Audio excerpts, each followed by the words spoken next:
اللہ رب العزت پر جو مکمل یقین ہے، کامل بھروسہ ہے سعدیہ، اور جس طرح ہم بار بار بات کریں نا اللہ پر یقین کی، ایمان کے اور یقین کے ساتھ اس کے تعلق کو جس طرح سے آپا نے بھی جوڑا بہت خوبصورت انداز سے، فائدے ہی فائدے ہیں، ثمرات ہی ثمرات ہیں، ان کے فوائد پر، ان کے ثمرات پر آپ بات کیجیے گا۔ جی بسم اللہ الرحمن الرحیم۔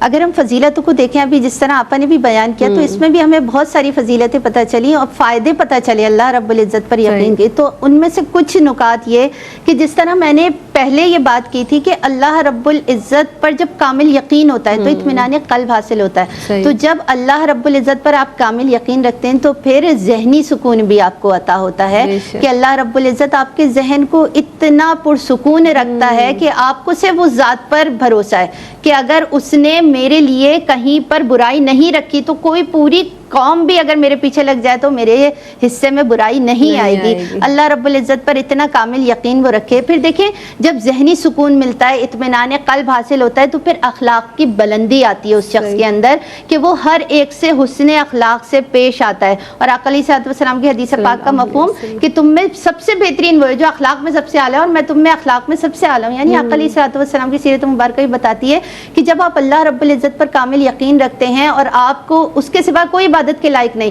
اور آپ ہر قدم اللہ رب العزت کی رضا کے لیے اٹھاتے ہیں تو پھر وہ آپ کا مددگار بن جاتا ہے ہر معاملے میں۔ پھر آپ کے اندر اخلاق کی بلندی آتی ہے، آپ سب سے حسن اخلاق سے پیش آتے ہیں۔ پھر آپ یہ دیکھیں کہ نا آپ کے رزق میں جو اضافہ ہو رہا ہے وہ بھی آپ کے ایک حسن اخلاق کی ایک وہ نہیں کہتے کہ ایک پکچر سامنے آ رہی ہے، آپ کی وہ پکچرائز ہو رہی ہے وہ چیز کہ یعنی جب کوئی اللہ رب العزت پر اتنا کامل بھروسہ، کامل یقین رکھتا ہے تو اللہ رب العزت اسے وہاں سے رزق دیتا ہے جہاں اس کا گمان بھی نہیں ہوتا۔ جیسے صبح پرندے نکلتے ہیں، خالی پیٹ نکلتے ہیں لیکن رات کو بھرے ہوئے پیٹ سے آتے ہیں، یعنی اللہ رب العزت پر اتنا کامل یقین ہو کہ کچھ بھی نہیں ہے ایسے نکلیں لیکن اس کی راہ میں آپ محنت کر رہے ہیں، اس کی رضا کے لیے کر رہے ہیں تو وہ آپ کو خالی نہیں لوٹا سکتا۔ پھر انسان مشکلات کا بھی سامنا کر رہا ہے، پھر یہ وہ ساری منازل ہیں جسے وہ طے کرتے ہوئے جب وہ آتا ہے اور وہ ان سارے پیرایوں سے گزرتا ہے، یہ اس کو فائدے مل رہے ہیں، پھر وہ مایوسی سے بچتا ہے، پھر وہ گناہ کی طرف جانے سے بچتا ہے، وہ ہر کام اللہ رب العزت کی رضا کے لیے کرتا ہے، پھر وہ غریبوں کا خیال کرتا ہے، مسکینوں کا خیال کرتا ہے۔ یہ وہ فائدے اس کو نصیب ہو رہے ہیں اللہ رب العزت پر یقین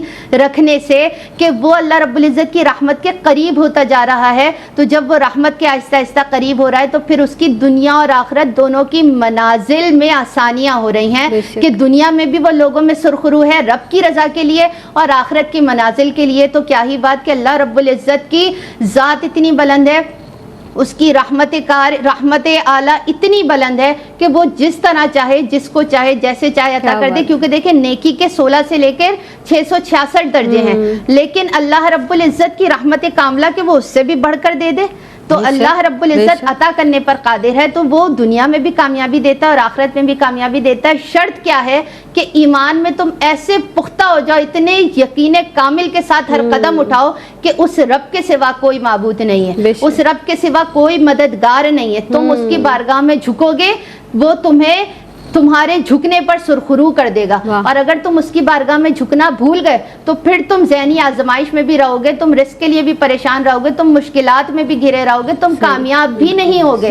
لیکن اگر اس بارگاہ میں چلے گئے تو پھر ہر چیز کا اطمینان، ہر چیز کی آسانی، ہر چیز کی کامیابی تمہارے قدم چومے گی۔ سبحان اللہ۔